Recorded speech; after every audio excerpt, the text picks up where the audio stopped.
Lo que dicen los ojos. Imagínese que un día mientras usted está sentado en un lugar público, levanta la vista y se encuentra con la mirada fija de un desconocido que lo observa inexpresivamente y que no se altera aún cuando usted le clava los ojos. Con seguridad, usted mirará rápidamente hacia otro lado y luego de unos segundos se volverá hacia él para ver si todavía lo sigue observando. Si continúa haciéndolo, usted lo mirará de hito en hito varias veces y a medida que lo haga, si la persona persiste en su actitud, usted pasará rápidamente de la ira a la alarma. Esta forma de mirar fijo, sin variante, es un medio de amenaza para muchos animales como así también para el hombre. Un naturalista que estudió el comportamiento de los gorilas montañeses en la selva, registró esta especie de combate de miradas fijas entre los machos. Él mismo se expuso a un ataque si miraba a un animal fijamente por un lapso prolongado. Los monos rhesus también reaccionan violentamente cuando otro mono o un ser humano los mira fijo. En recientes experimentos de laboratorio, Ralph Slin, un psicólogo de la Universidad de Delaware, investigó la comunicación a nivel hombre-mono, referente al comportamiento del ojo. Los monos fueron encerrados en jaulas, en una habitación vacía bien iluminada.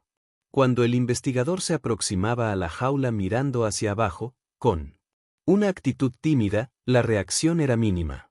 Cuando lo hacía de manera más agresiva, mirando directamente a los ojos y fijando la mirada, el animal comenzaba a mostrar los dientes y balancear la cabeza amenazadoramente.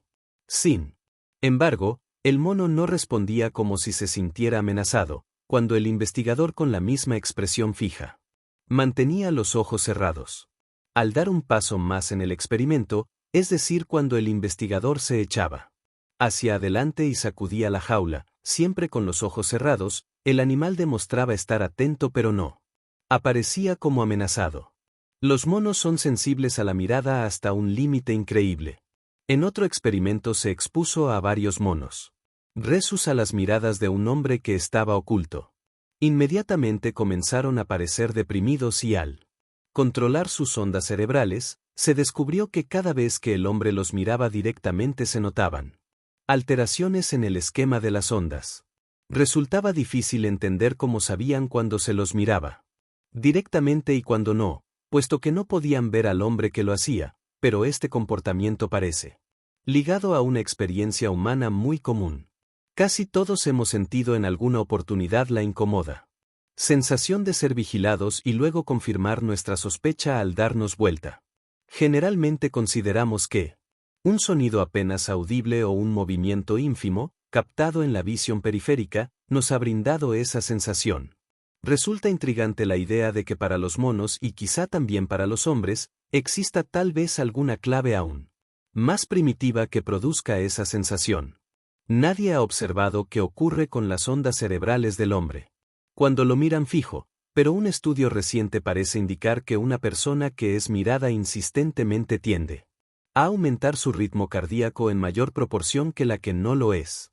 Una de las mayores incomodidades de hablar en público consiste en enfrentarse con gran cantidad de miradas fijas. La potencia de la mirada fija ha sido reconocida a través de la historia de la humanidad y en muchas culturas diferentes existen leyendas sobre el mal de ojo, mirada que ocasiona perjuicios a la persona que la recibe. En tabletas de arcilla atribuidas al tercer milenio a.C. hay referencias sobre una deidad que poseía el mal de ojo. El sabio judío Rab, en el tercer siglo de.C. sostenía que el 99% de las muertes se producían por el mal de ojo. La gente creía que algunas veces estos extraños poderes oculares se adquirían en un pacto con el diablo, y en otras oportunidades que era una maldición que caía sobre un inocente. Se decía que el Papa Pío IX, electo en 1846, era el poseedor inocente de dicha condición maligna. Se consideraba que su bendición era indefectiblemente fatal. También ha existido la creencia paralela de que usar una larga mirada fija servía de magia protectora, y hasta 1947 los barcos que navegaban por el Mediterráneo solían llevar pintados ojos protectores. En 1957 se presentó Ante la comisión del Congreso el caso de un empresario norteamericano que había contratado los servicios de una persona para que cada tanto mirara de cierta manera a sus empleados, una muda amenaza que los impulsaba a trabajar más intensamente. ¿Por qué existe el tabú sobre la mirada fija? Por supuesto puede explicarse como parte de la herencia biológica que compartimos con otros primates. Experimentos con bebés recién nacidos han demostrado que la primera reacción visual que experimentan se produce ante un par de ojos o cualquier otra configuración similar, un par de puntos sobre una cartulina blanca que se asemeje a dos ojos. Algunos científicos consideran esto como una evidencia de que la respuesta humana a la mirada es innata. Sin embargo, existe otra explicación posible. El lugar hacia donde mira una persona nos indicará cuál es el objeto de su atención. Cuando un hombre, o un mono, mira fijamente a otro, indica que su atención está concentrada en él pero no proporciona señales de cuáles son sus intenciones, lo que ya de por sí es suficiente para hacer que un primate se sienta nervioso. Esto explica asimismo por qué ciertas personas se sienten tan incómodas frente a un ciego. Su comportamiento ocular no les brinda ninguna clave acerca de sus intenciones. A pesar de que todas las culturas desaprueban a la persona que mira fijo, algunas son más estrictas que otras. El psicólogo Sylvain Tompkins ha señalado que la mayoría de las sociedades consideran tabú el exceso de intimidad, de sexo o de libre expresión en las emociones. Este exceso varía de una cultura a otra. Sin embargo, desde que existen estos tres tabúes, también existe el tabú acerca del contacto ocular, ya que destaca la intimidad, expresa y estimula las emociones, y es un elemento importante en la exploración sexual. Los norteamericanos interpretan el contacto ocular prolongado como un signo de atracción sexual que debe ser escrupulosamente evitado, excepto en las circunstancias íntimas apropiadas.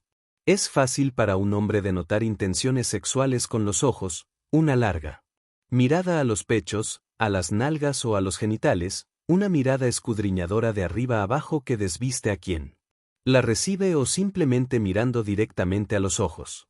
Tal vez el hecho de que el contacto ocular activa la excitación sexual tan rápidamente sea la causa de ese episodio tan común en cualquier esquina, el hombre que mira provocativamente a una mujer, quien baja la vista en una inmediata actitud defensiva. Se enseña a los niños a no mirar fijamente los senos o los genitales.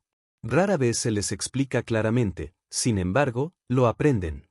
En muchas, sino en todas las sociedades, las niñas reciben un entrenamiento más estricto que los varones acerca de donde no deben mirar. La conexión entre el sexo y el contacto ocular es en realidad muy fuerte.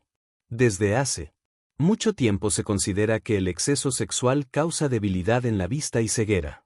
Cuando dos personas se miran mutuamente a los ojos, comparten una sensación de placer por estar juntas, o de enojo, o bien ambas se excitan sexualmente. Podemos leer el rostro de otra persona sin mirar sus ojos, pero cuando los ojos se encuentran no solamente sabremos cómo se siente el otro, sino que él sabrá que nosotros conocemos su estado de ánimo. De alguna manera, el contacto ocular nos hace sentir vivamente abiertos, expuestos y vulnerables. Tal vez esa sea una de las razones que induce a la gente a hacer el amor a oscuras, evitando la única clase de contacto, el ocular, que es el que más tiende a profundizar la intimidad sexual. Jean-Paul Sartre sugirió una vez que el contacto visual es lo que nos hace real y directamente conscientes de la presencia de otra persona como ser humano, que tiene conciencia e intenciones propias. Cuando los ojos se encuentran se nota una clase especial de entendimiento de ser humano a ser humano. Una chica que tomaba parte en manifestaciones políticas declaró que le advirtieron que en caso de enfrentarse a un policía, debía mirarlo directamente a los ojos. Si lograba que él la considerase como otro ser humano, tenía más posibilidades de ser tratada como tal. En situaciones en que debe mantenerse una intimidad mínima, por ejemplo, cuando un mayordomo atiende a un convidado, o cuando un oficial reprende a un soldado, el subordinado tratará de evitar el contacto visual manteniendo la mirada directamente hacia el frente. Las diferencias interculturales relativas al comportamiento visual son considerables y algunas veces importantes. El antropólogo Edward Hall ha observado que los árabes se paran muy cerca para conversar y se miran intensamente a los ojos mientras hablan. Por otra parte, existen sociedades en el lejano Oriente donde se considera de mala educación mirar a la otra persona mientras se conversa. Para los norteamericanos, la mirada prolongada de los árabes resulta irritante, pero evitar los ojos totalmente como lo hacen en el lejano Oriente representa un síntoma de enfermedad. Los norteamericanos encuentran que la etiqueta de los ingleses es algo extraña, ya que estos, a no ser que estén muy cerca, fijan intensamente los ojos en los de su interlocutor. Los ingleses realizan menos movimientos con la cabeza ya que sus parpadeos y la mirada fija señalan que están prestando atención. La costumbre norteamericana es variar continuamente la dirección de la mirada de un ojo a otro o apartar totalmente los dos del rostro. Esta forma de mirar en lugares públicos varía de un país a otro. Mi primer día en Tel Aviv fue perturbador, narra un viajero. La gente no solo me miraba fijamente sino que lo hacía de arriba abajo. Me preguntaba si no estaba despeinado, o tenía el cierre del pantalón bajo, o simplemente parecía demasiado norteamericano. Finalmente una amiga me explicó que los israelíes no consideraban extraño mirar fijo a una persona en la calle. En Francia se admite que un hombre mire abiertamente a una mujer por la calle. Más aún, las mujeres francesas suelen quejarse de que se sienten incómodas en las calles de Norteamérica, como si repentinamente se hubieran tornado invisibles. En Norteamérica las reglas son diferentes. El sociólogo Erwin Goffman ha explicado que en los lugares públicos, los norteamericanos se otorgan desatención civil, es decir, que incluyen visualmente al otro para que comprenda que se lo percibe, pero no demasiado para no parecer curiosos o entrometidos. En la calle se adopta una forma especial de mirar al otro cuando se está a una distancia de 2,5 metros aproximadamente. Durante ese tiempo se hacen gestos, y cuando el otro pasa, se bajan los ojos para mitigar las luces, como lo describe Goffman. Posiblemente este es el más leve de los rituales, pero se usa constantemente en nuestra sociedad. Los norteamericanos piensan que mirar fijo en público es una intromisión en la intimidad, y ser sorprendido en esta actitud es embarazoso. La mayoría de las personas se enfrenta con el problema de no saber hacia dónde mirar cuando comparten con otra un espacio pequeño como el ascensor. Por otra parte, cuando uno debe reunirse con otra persona a la que no se conoce en un lugar público, el tabú de la mirada facilita el medio de descubrirla. Seguramente, violando la regla dirigirá una mirada interrogante. Los homosexuales dicen que con frecuencia pueden ubicar a otro homosexual en un lugar público simplemente porque éste les llama la atención con la mirada. Las películas también tienen en cuenta el tabú de la mirada fija. Una de las diferencias más notables entre las películas comerciales y familiares es que en estas últimas la gente mira directamente a la cámara, como reconociendo la presencia del auditorio. Algunas veces esta regla ha sido violada con muy buen resultado. En las primeras escenas del Satiricón de Fellini, dos apuestos jóvenes vagan entre un hormiguero humano poblado de personajes tan extraños y monstruosos que apenas parecen seres humanos. La sensación de pesadilla que brinda la escena se intensifica de manera notable porque a medida que la cámara se mueve, uno de los monstruos se aproxima y se asoma directamente a través de la pantalla, envolviendo a la audiencia de una manera inesperada y notablemente incómoda. La mayoría de los encuentros comienzan con el contacto visual. Como gesto de apertura tiene distintas ventajas. Puede ser poco comprometido si el que mira no necesita asumir la responsabilidad por el contacto, contrariamente a lo que sucedería si el saludo fuera verbal. No obstante, según Goffman, cuando un norteamericano permite que otro capte su mirada, se subordina a lo que pueda sobrevenir. Esa es la razón por la que las camareras desarrollan una cierta habilidad que permite que su mirada no sea captada mientras están muy ocupadas. Los niños aprenden esta actitud particular sobre el contacto visual desde muy temprano. Cuando mi hijo tenía solamente 2 años, y Viajaba en el asiento posterior del auto, estaba ansioso por quejarse y giraba constantemente su cabeza hacia mí. Pero no decía una palabra hasta que lograba captar mi mirada. Establecer un contacto visual o verse impedido de hacerlo puede cambiar enteramente el significado total de una situación.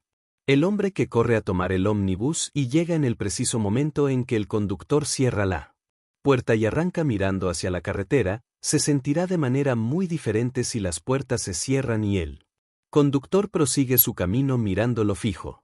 Las reglas de la etiqueta establecen una gran diferencia entre no saludar a una persona simulando no verla, o no hacerlo luego de mirarla y negarse a reconocerla. Esto último representa una ofensa mucho mayor. El comportamiento visual es tal vez la forma más sutil del lenguaje corporal. La educación nos prepara desde pequeños, enseñándonos qué hacer con nuestros ojos y qué esperar de los demás.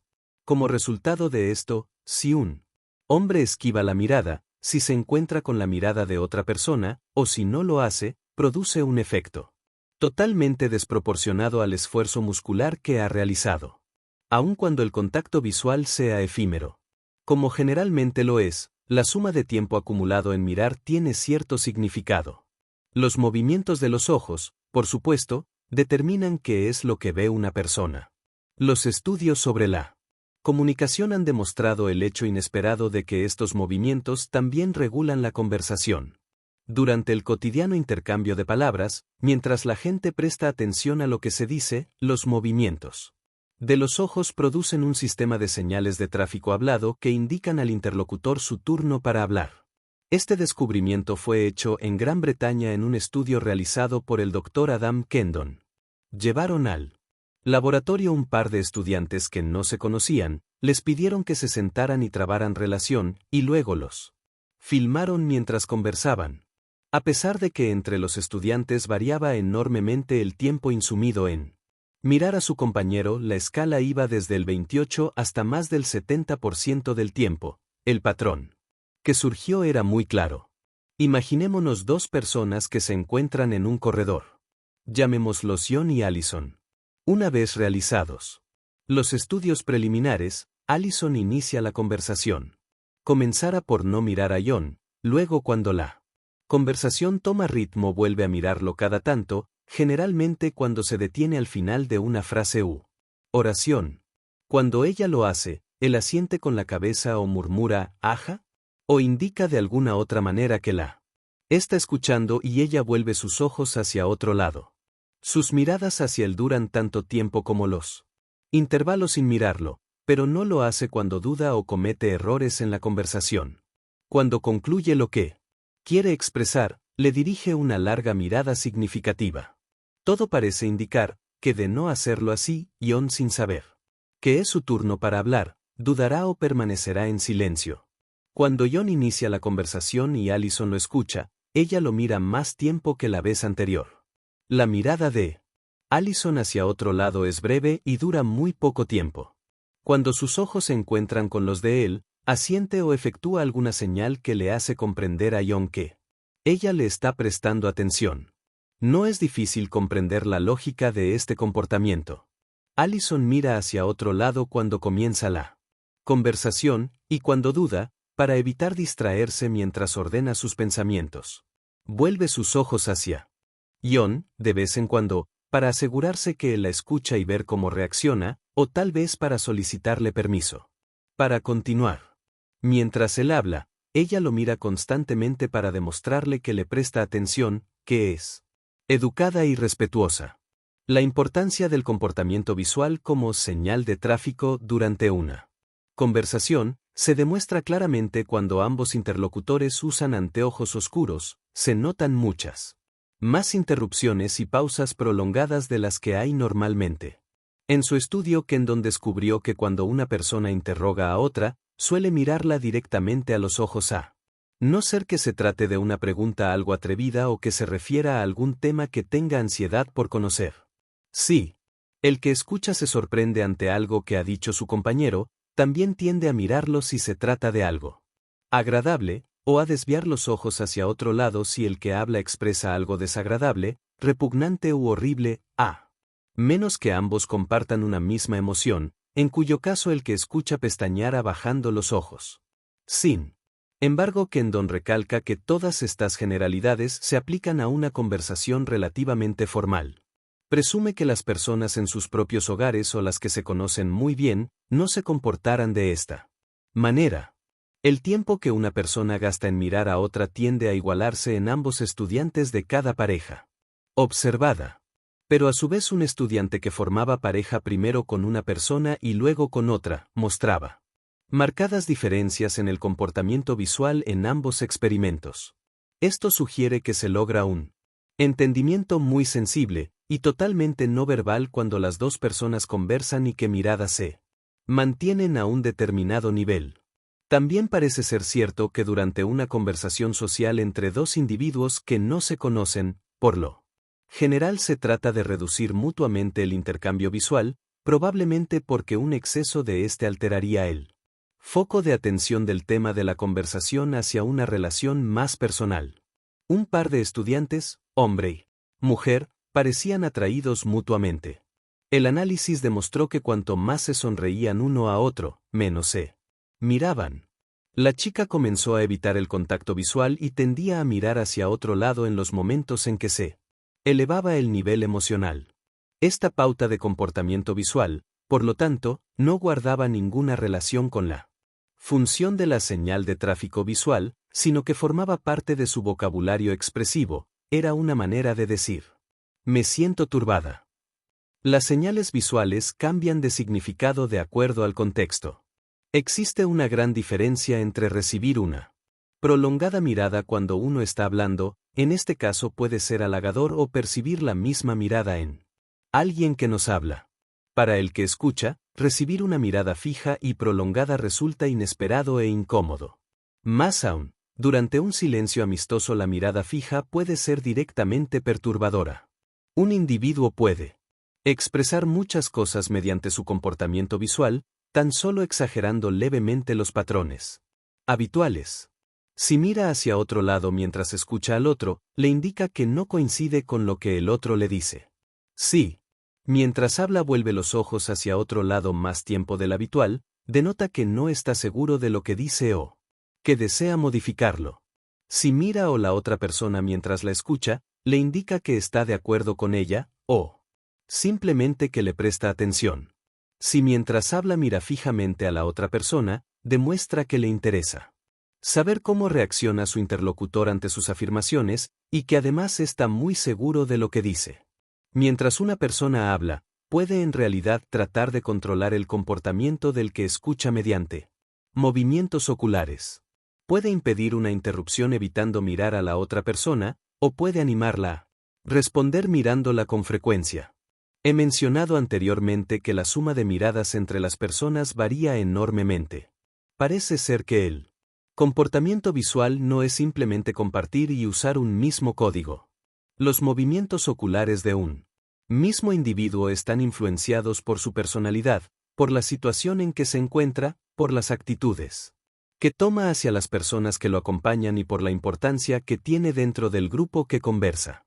También es cierto que los hombres y mujeres emplean sus miradas de manera totalmente diferente. La mayoría de estos descubrimientos puede atribuirse a la investigación del psicólogo Ralph Slin, quien durante varios años ha efectuado docenas de experimentos en este campo, y la manera en que juegan las diferentes variantes. Los individuos elegidos, por lo general estudiantes, eran introducidos en una habitación especial y se les encomendaba alguna tarea que los mantuviera distraídos, mientras se registraba su comportamiento visual o se filmaba a través de un espejo visor especial. Uno de los descubrimientos más llamativos de Slin es que el mirar está directamente relacionado con la sensación de agrado que se siente por otra persona. Cuando a una persona le agrada a otra, es probable que la mire más frecuentemente que lo habitual y que sus miradas sean también más prolongadas.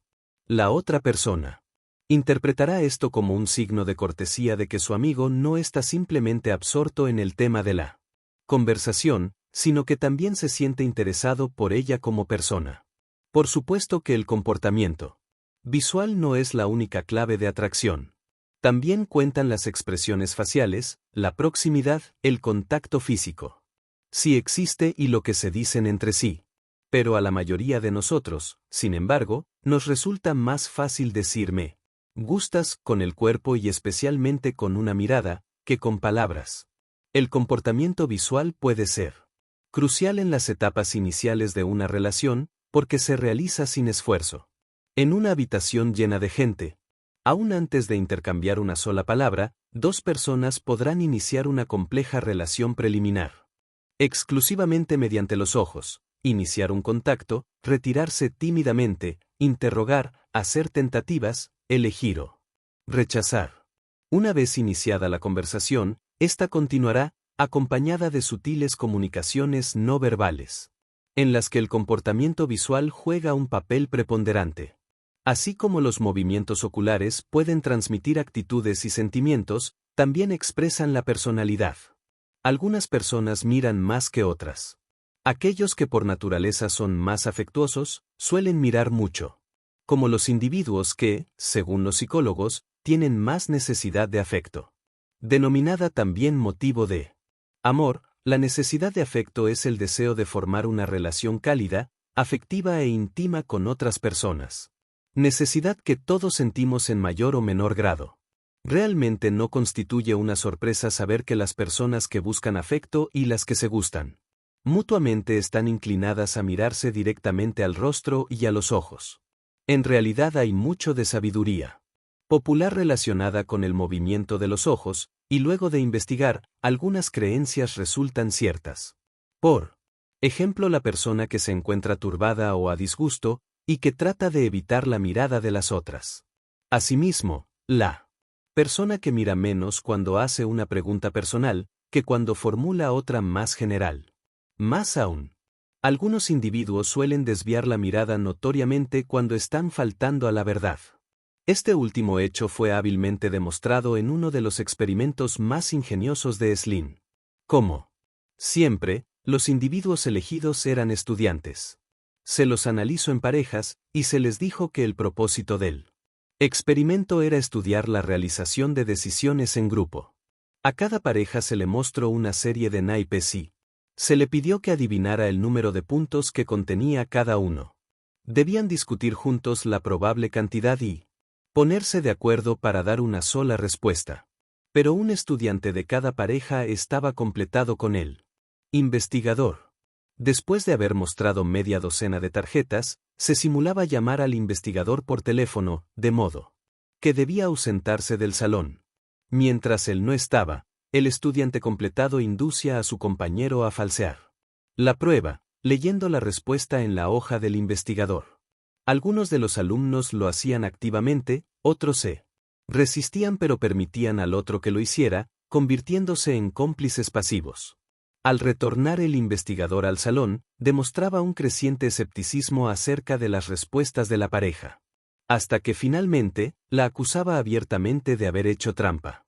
Durante la tensa entrevista que seguía, se controlaba el comportamiento ocular del desventurado estudiante, se lo registraba y se lo comparaba con otro similar, tomado con anterioridad al experimento. Slin no trataba de comprobar solamente la teoría de las miradas evasivas. Deseaba probar cómo se relacionaba dicha mirada con cada variante particular de la personalidad, y el grado en que cada individuo se consideraba capaz de dominar a los otros. Todos los estudiantes habían realizado un test con lápiz y papel antes de ir al laboratorio para efectuar esta prueba. Según este test, fueron clasificados en diversos grados de maquiavelismo, o por la tendencia de dominar a los demás. Resultó que los que realmente tenían esta tendencia, y mientras negaban haber consultado las respuestas, miraban al investigador con mayor firmeza que los que no habían consultado las respuestas. Más aún, después de la acusación, en realidad aumentaron la duración de su mirada a pesar de que en la entrevista anterior todos lo habían hecho en forma similar. De tal modo, el contacto visual de cada sujeto se veía afectado no solo por la necesidad que tenía de ocultar información, sino por la clase de persona que era. Otra influencia importante sobre el comportamiento visual está determinada por el sexo. Parece ser que las Mujeres, por lo menos en el laboratorio, miran más que los hombres.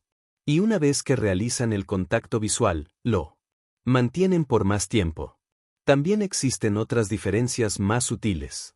Tanto los hombres como las mujeres miran más cuando alguien les resulta agradable, pero los hombres intensifican el tiempo de la mirada cuando escuchan el final de una conversación, mientras que las mujeres lo hacen cuando son ellas las que hablan.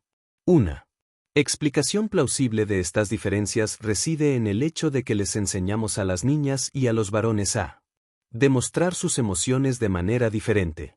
Las mujeres, por lo general, se sienten menos inhibidas para demostrar lo que sienten y más receptivas a las respuestas emocionales de terceros. Aparentemente las mujeres no solo dan mayor importancia a la información que pueden recibir a través de la mirada, información con respecto a las emociones, sino que tienen una necesidad mayor de saber, especialmente cuando están con alguien que les resulta agradable, y cómo reacciona él o ella ante lo que están diciendo.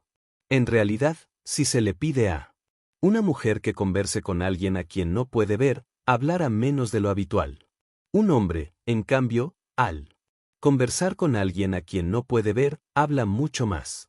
Otro experimento realizado por Slin arroja más luz sobre la relación existente entre el comportamiento visual y el emocional. Slin pidió a sus examinados que llenaran una ficha personal en la que se les preguntaba, entre otras cosas, cuánto afecto brindaban a los demás y cuánto pretendían recibir. Los hombres aparentemente demostraron que estaban dispuestos a dar y recibir menos que la mayoría de las mujeres. Sin embargo, se dieron casos de algunos hombres que parecían más afectivos que el resto y algunas mujeres menos que el porcentaje usual. Cuando Slin examinó la interacción visual de estos individuos, descubrió que los hombres afectivos intercambiaban mutuamente miradas con otros en la misma proporción que las mujeres, mientras que las menos afectivas presentaban una actitud semejante a la generalidad de los hombres.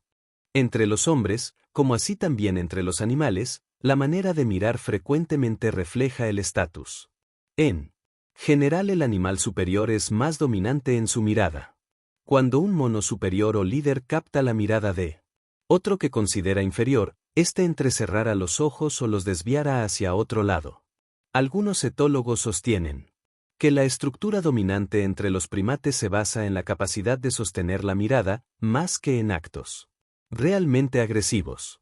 Cada vez que dos monos se encuentran, cruzan miradas y uno la desvía, ambos confirman el lugar que les corresponde en la jerarquía.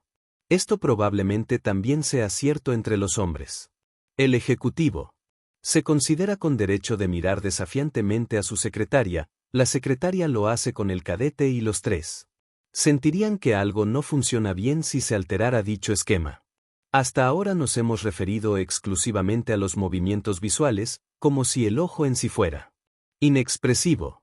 Sin embargo, la gente responde también en un nivel subliminal a los cambios que se producen dentro del ojo, a variaciones en el tamaño de la pupila. Un psicólogo de Chicago, Eckhart Hess, está investigando un nuevo campo que él denomina la pupilometría.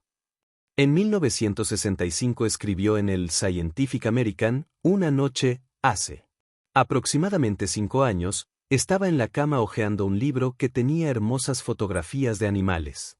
Mi mujer me miró por casualidad y me dijo que había poca luz, porque mis pupilas parecían más grandes que lo normal.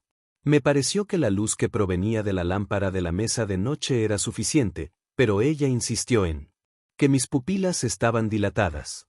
Como psicólogo, interesado en la percepción visual, este pequeño fenómeno me llamó la atención. Más tarde, mientras trataba de conciliar el sueño, recordé que alguien se había referido a la correlación que existe entre el tamaño de la pupila de una persona y su respuesta emocional a ciertos aspectos del medio que la rodeaba. En este caso era difícil hallar un componente emocional. Me pareció que era el resultado de un interés intelectual, y hasta ahora nadie se había referido al aumento del tamaño de la pupila en ese aspecto. A la mañana siguiente, me dirigí a mi laboratorio en la Universidad de Chicago. En cuanto llegue, seleccione una cantidad de fotografías, todos paisajes, con excepción de una chica desnuda. Cuando entró mi asistente, James M. Polt, lo sometí a un pequeño experimento. Mezclé las fotos y manteniéndolas sobre mi cabeza, donde yo no podía verlas, se las mostré una por una, observando sus ojos mientras las miraba. Cuando llegué a la séptima, hubo un notable aumento en el tamaño de sus pupilas. Controlé la foto y por supuesto se trataba de la chica. Desde entonces, Polt y yo comenzamos una investigación acerca de la relación entre el tamaño de las pupilas y la actividad mental. Hess parece haber encontrado un índice bastante seguro y graduable acerca de lo que piensa y siente la gente. En sus experimentos, pide a sus examinados que miren a través de un visor diseñado especialmente mientras les muestra diapositivas. A medida que un individuo observa una cámara cinematográfica le filma los ojos que se reflejan mediante un espejo que hay en el interior del visor. Las diapositivas se exhiben de a pares, tratando de neutralizar cuidadosamente el estímulo que produce una brillante u otra que no lo es tanto, de manera tal que el cambio del tamaño de la pupila no responde al cambio de intensidad de la luz. Hess ha encontrado una extensa gama de respuestas de la pupila, desde la dilatación extrema cuando la persona observa una diapositiva interesante o placentera, hasta la contracción extrema ante otra que resulta desagradable. Como era de suponer, las pupilas de los hombres se dilatan más que las de las mujeres ante la exhibición de una chica desnuda, y las de las mujeres lo hacen más a la vista de una madre con un niño o de un hombre desnudo. Los niños de todas las edades, desde los 5 a los 18 años, responden más ante fotos del sexo opuesto, a pesar de que este involuntario signo de preferencia no corresponde siempre a lo expresado verbalmente. En experimentos posteriores, los homosexuales respondieron con mayor entusiasmo ante los desnudos masculinos que ante los femeninos. Las personas hambrientas reaccionaron más ante imágenes de comida que aquellas que recién se habían alimentado, y las fotos aterradoras producían una reacción negativa y constrictiva a no ser que fueran tan horribles que produjeran un shock, en cuyo caso la pupila se agrandaba para achicarse. Luego, cuando al mismo tiempo se media una reacción galvánica en la piel se obtenía una respuesta similar, y el GSR se considera un índice seguro de la reacción emocional. El tamaño de las pupilas se ve afectado no solamente por la visión, sino también por el gusto y el sonido.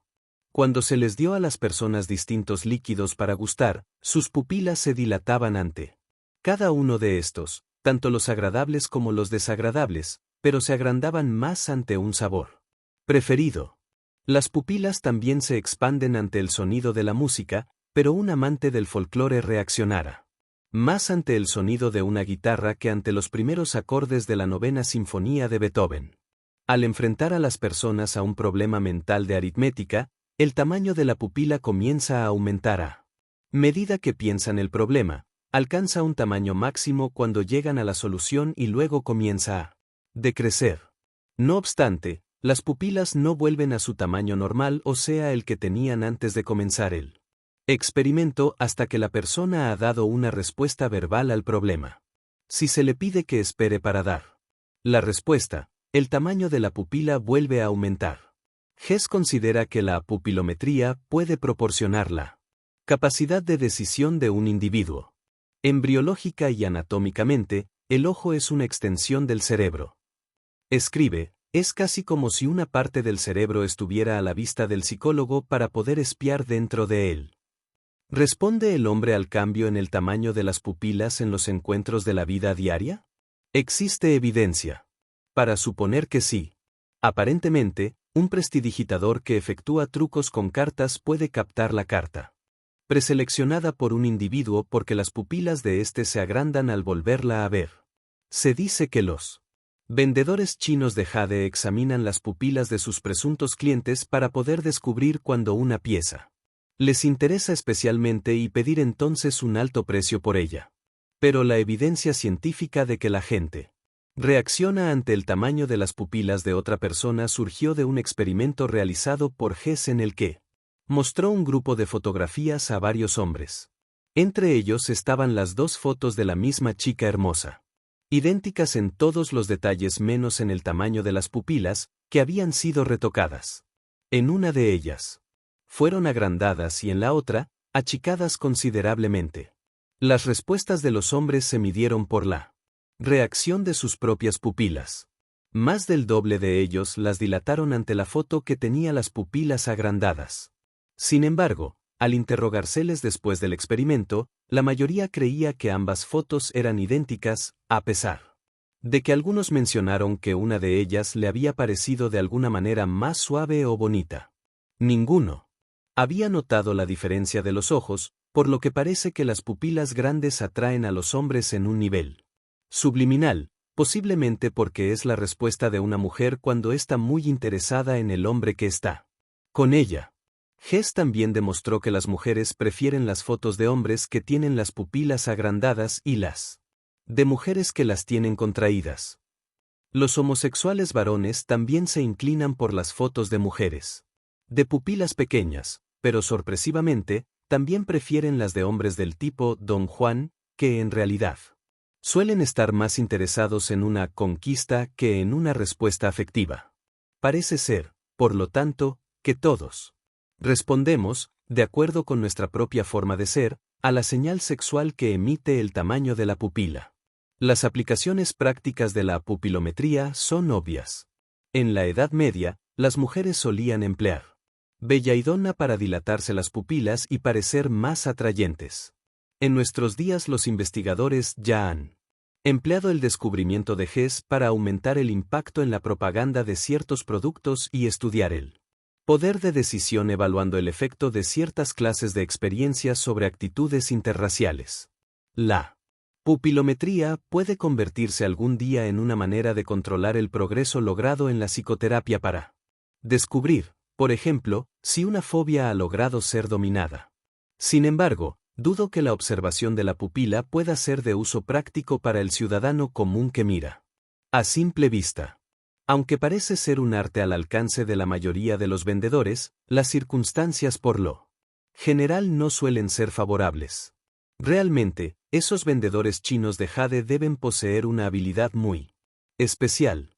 Aparte del riesgo que se corre por mirar demasiado fijo a un desconocido, existe la posibilidad de que el vendedor que se aproxima lo suficiente al presunto cliente y bajo una buena luz para lograr una buena visión de las pupilas, lo alarme de tal manera que lo haga huir despavorido. Probablemente el ego piensa que existe demasiada información respecto al comportamiento visual. En realidad, todo se podría resumir en una sola pregunta: ¿cómo puede una persona discernir a través del movimiento de los ojos lo que otra está pensando en una situación determinada, si esto puede atribuirse a tantos factores diferentes? Si alguien a quien acabamos de conocer nos mira con insistencia, ¿debemos dar por sentado que le gustamos? ¿Lo hace porque es de por sí afectuoso? ¿O tiene necesidad de afecto? ¿O será que considera que su estatus es superior y automáticamente domina la situación? Si se trata de un encuentro entre hombres, ¿querrá significar que se considera superior? Si se trata de un hombre y usted es mujer, ¿será simplemente una aproximación sexual? ¿O un rechazo? Estas preguntas, que pueden ser importantes para un científico que trata de develar el código de comportamiento corporal, serán una pérdida de tiempo y de esfuerzo para el ego. En la mayoría de las situaciones, la intuición sumará muchos pequeños mensajes no verbales que permitirán obtener una conclusión o, por lo menos, un indicio sobre lo que piensa nuestro interlocutor. Si esto se consigue, es probable que la clave que más haya influido después de la expresión facial sea el comportamiento visual. Todo esto nos retrotrae a un hecho básico que solo pocas veces se tiene en cuenta: la afirmación de que miramos para ver es una verdad solo parcialmente cierta con respecto a los encuentros cara a cara.